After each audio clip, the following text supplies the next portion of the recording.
Guys, today we'll be discussing about the gout. Gout is the disorder or the pathological condition due to the monosodium uric acid deposition in the joint.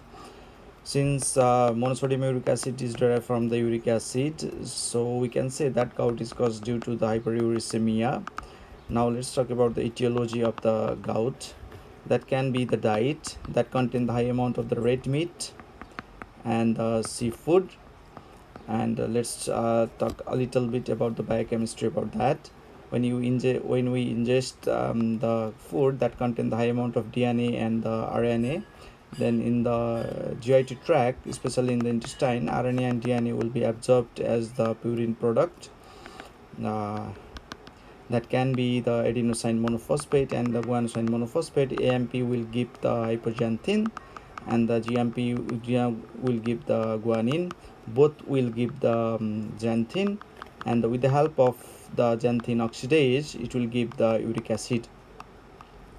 Now that uric acid will be that formed uric acid will be deposited into the blood vessels. It will go into our systemic circulations, and through the kidney, now it will be filtered in the urine.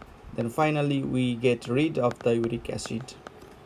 This is the normal. Then the pathological condition is it can be two-way. Pathological condition can be two-way. That can be the pushing too much uric acid in the blood, and second can be if the kidney is unable to filter the uric acid from the blood.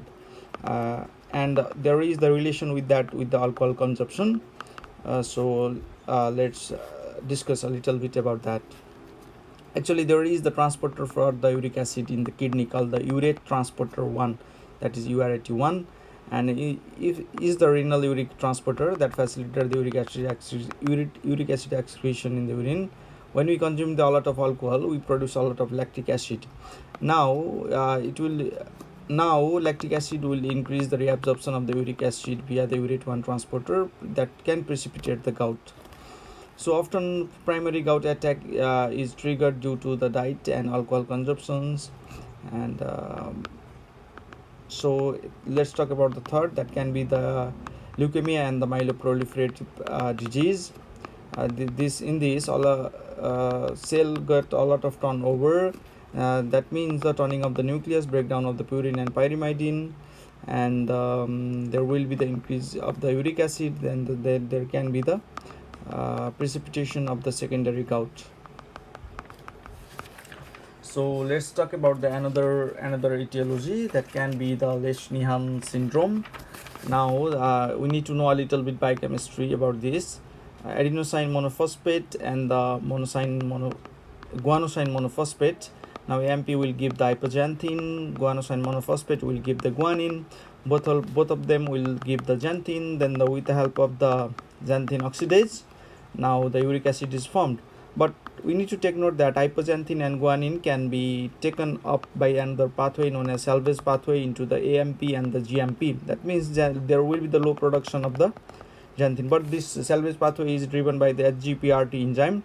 If there is the low production of the xanthine, now normally in the normal person there will be the low production of the uric acid, but if the patient lack that enzyme, then that can have the high uric acid and the gout. Now let's talk about the 5, that can be the renal insufficiency.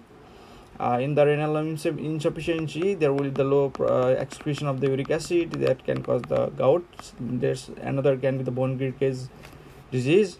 In the bone-Kirkes disease, there will be the deficient glucose 6-phosphatase and the increased lactic acid, and now finally lead to the increased uric acid. 7 can be the genetic predisposition.